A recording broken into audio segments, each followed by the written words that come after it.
Lembaga Perlindungan Saksi dan Korban menghentikan perlindungan terhadap Richard Eliezer. Ya, penghentian perlindungan dilakukan lantaran LPSK keberatan dengan wawancara Barada Eliezer dengan salah satu TV swasta.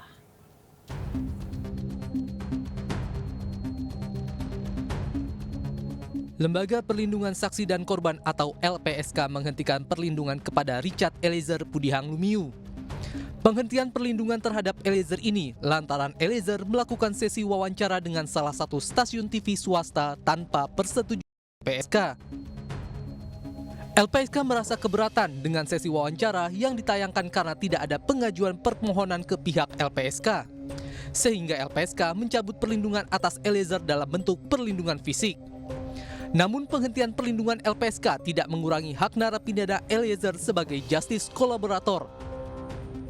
Sehubungan telah terjadinya komunikasi pihak lain dengan saudara RE untuk melakukan wawancara yang akan ditayangkan dalam program salah satu stasiun TV tanpa persetujuan LPSK, maka hal tersebut telah bertentangan dengan pasal 30 ayat 2 huruf C Undang-Undang Nomor 13 Tahun 2006 tentang perlindungan saksi dan korban, serta perjanjian perlindungan dan pernyataan sediaan yang telah ditandatangani oleh saudara RE. Atas hal tersebut, LPSK telah menyampaikan surat keberatan kepada pimpinan media tersebut dan meminta agar wawancara tidak ditayangkan, karena terdapat konsekuensi tentunya terhadap perlindungan saudara RE. Menetapkan terdakwa sebagai saksi pelaku yang bekerja sama atau justice kolaborator. Diketahui Barada Eliezer diberi perlindungan oleh LPSK karena statusnya sebagai justice kolaborator dalam kasus pembunuhan Brigadir Yosua. Dengan status tersebut, Eliezer mendapat keringanan hukuman dalam putusan hakim, sehingga hanya mendapat hukuman 1 tahun 6 bulan penjara. Selama 1 tahun dan 6 bulan. Sementara itu, pemirsa, kuasa hukum Richard Eliezer, Roni Talapesi, menyayangkan adanya masalah teknis koordinasi di internal LPSK yang menghilangkan hak kliennya. Ia berharap LPSK tetap menjamin hak-hak Eliezer sesuai dengan amanat undang-undang terhadap seseorang yang terlindungi. Sehingga tidak benar yang seperti tadi yang kita dengarkan bersama bahwa LPSK tidak diberitahukan. Jadi saya punya dokumentasinya semua secara lengkap dan jelas. Ada surat juga tembusan kepada kami. Dan poin ketiga yang tadi saya sampaikan bahwa semua prosedur sudah dijalankan oleh pihak media yang mewawancarai. Tadi ya saya sampaikan bahwa saya mengkonfirmasi langsung dan menelpon kepada LPSK. Dan LPSK sampaikan silakan. Nah, ini poin penting adalah kalau ada teknis koordinasi soal di internal LPSK, saya kira ini tidak perlu sampai harus merugikan Eliezer. Ini kan masalah komunikasi antar pimpinan LPSK. Kemudian saya sampaikan pada poin 4.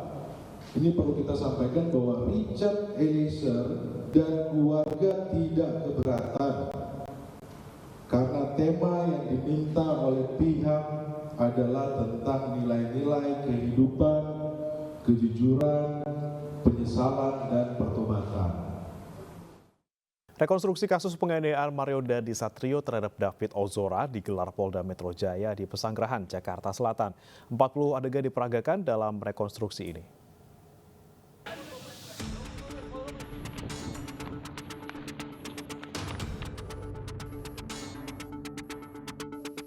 Iya. Nggak takut gua anak orang mati. Itulah salah satu kalimat yang diucapkan Mario Dandisatrio kepada Shane Lucas saat malam kejadian yang terungkap saat rekonstruksi kasus penganiayaan terhadap David Ozora di tempat kejadian di perumahan Green Pratama, Pesanggerahan, Jakarta Selatan. Dua tersangka yakni Mario Dandisatrio dan Shane Lucas dihadirkan dalam reka adegan yang digelar Polda Metro Jaya di TKP.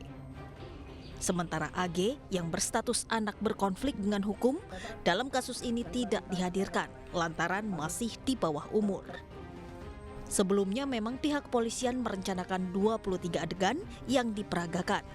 Namun dalam pelaksanaannya, sebanyak 40 adegan diperagakan dalam rekonstruksi ini sebagaimana peristiwa penganiayaan yang terjadi pada 20 Februari 2023 lalu. Tak ketinggalan, adegan Mario berselebrasi ala pesepak bola Ronaldo usai menganiaya David juga diperagakan.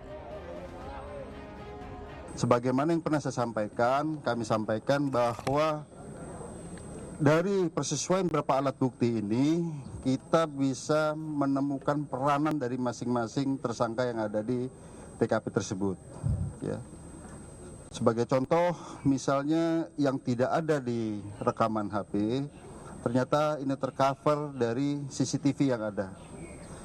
Kita lihat mungkin dari video, itu ada adegan yang terpotong, tetapi dari CCTV bisa tercover. Kemudian dikuatkan dari keterangan tersangka maupun saksi.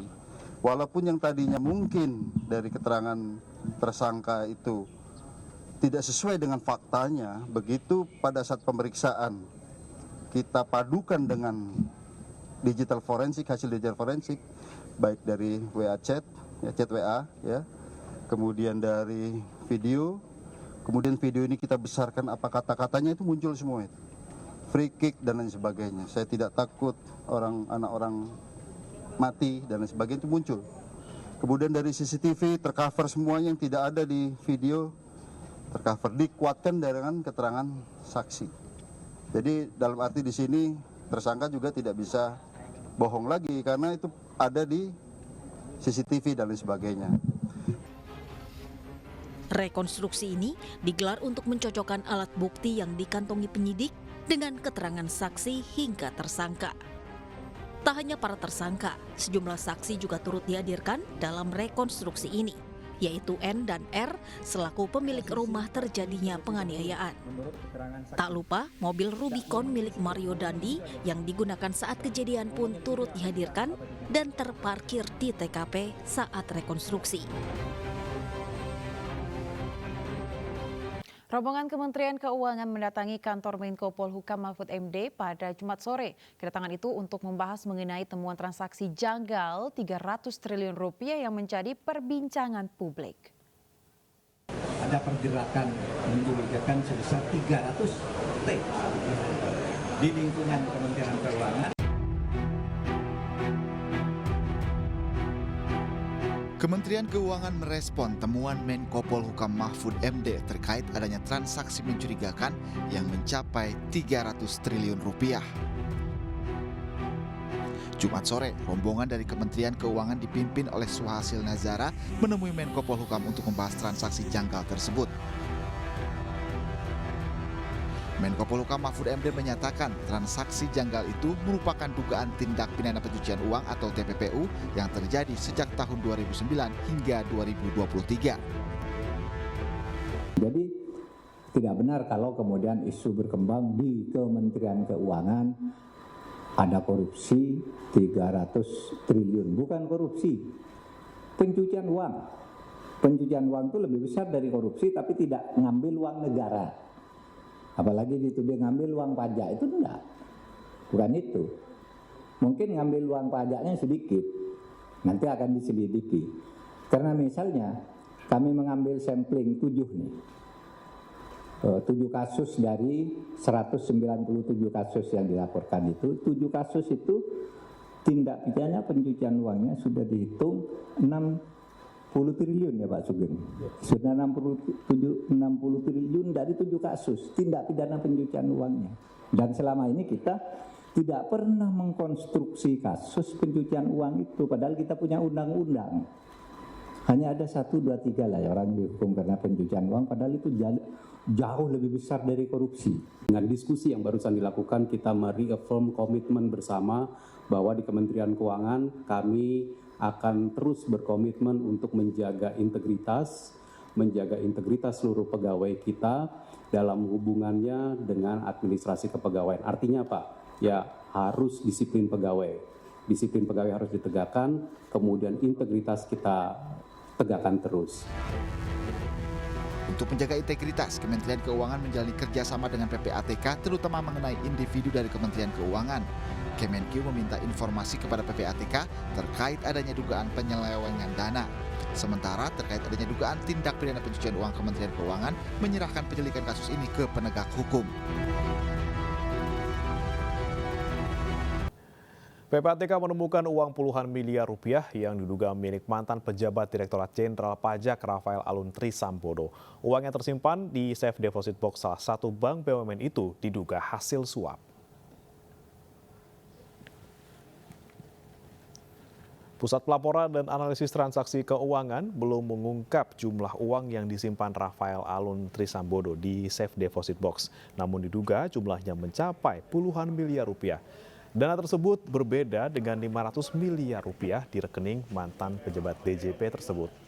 Sebelumnya PPATK telah menemukan lebih dari 40 rekening yang berkaitan dengan Rafael dan kini telah diblokir. Pemirsa, polisi terus mengembangkan kasus penipuan robot trading dengan tersangka Wahyu Kenzo. Selain memanggil istri Kenzo, polisi juga menelusuri aset milik tersangka termasuk 3 mobil mewah yang diamankan di Polresta Malang.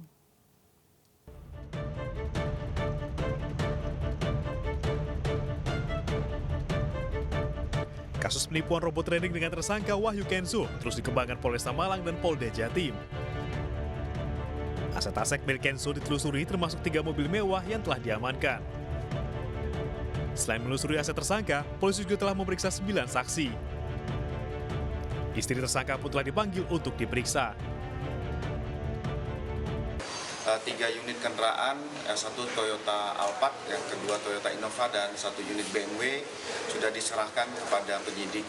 Mudah-mudahan hari ini juga ada beberapa aset yang akan diserahkan. Kami juga melayangkan panggilan kepada beberapa saksi, terutama istri dari tersangka. Kami juga akan mendalami, sudah mendapatkan beberapa aset yang berupa rumah, tanah. Ini juga nanti akan kami lakukan penggeledahan bersama tersangka, sehingga biar ini semakin terang benderang.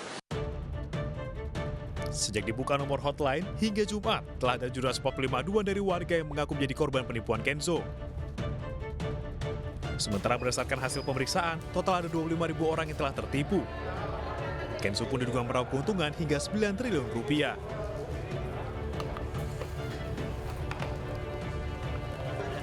Wahyu Kenzo ditangkap polisi 5 Maret 2023 lalu, usai sempat 2 kali mangkir dari panggilan pada 28 November 2022 dan 2 Januari 2023.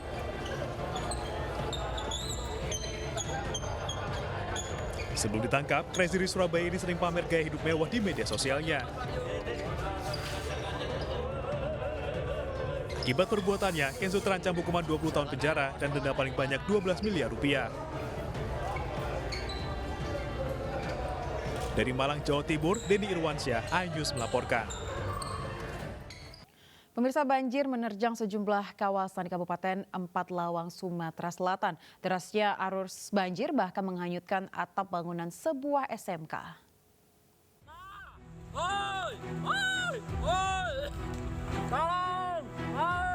Atap sebuah bangunan di SMK 1 Desa Terusan Tebing Tinggi, Empat Lawang, Sumatera Selatan ini hanyut diterjang derasnya arus banjir. Banjir terjadi sejak pukul 8 Jumat pagi saat siswa hendak mengikuti kegiatan belajar mengajar. Banjir akibat meluapnya Sungai Seguring yang berada di dekat bangunan sekolah. 24 ruangan terendam banjir setinggi 1 hingga 1,5 meter, termasuk ruang kelas, perpustakaan, ruang praktik, dan ruang guru. Banjir diduga jam 9 dari semalam sampai pagi tadi jam 7. Sehingga arusnya sangat deras dan kelas-kelas tidak bisa digunakan oleh murid-murid SMK 1. Pihak sekolah terpaksa meliburkan para siswa karena kondisi sekolah yang tidak memungkinkan untuk pelaksanaan kegiatan belajar mengajar.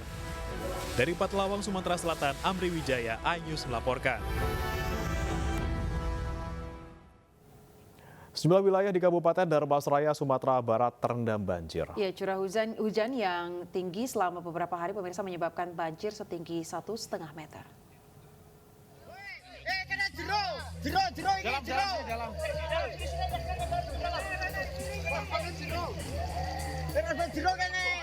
Warga bersama personil gabungan bersama-sama mengevakuasi warga lainnya dari banjir Nagari Timpe, Kabupaten Dharmasraya, Sumatera Barat. Curah hujan yang tinggi menyebabkan sungai di wilayah ini meluap hingga memicu banjir setinggi 1,5 meter.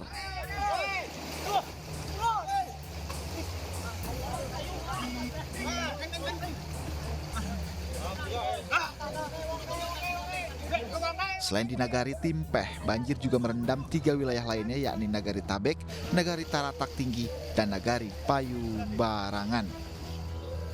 90 unit rumah terendam di Timpeh, Nagari Taratak Tinggi rumah terendam ada 329 unit, fasilitas sekolah 6 unit, fasilitas sepeda 4 unit, puskesmas atau Pulendes 2 unit, Nagari Tabek rumah yang terendam ada 4 unit.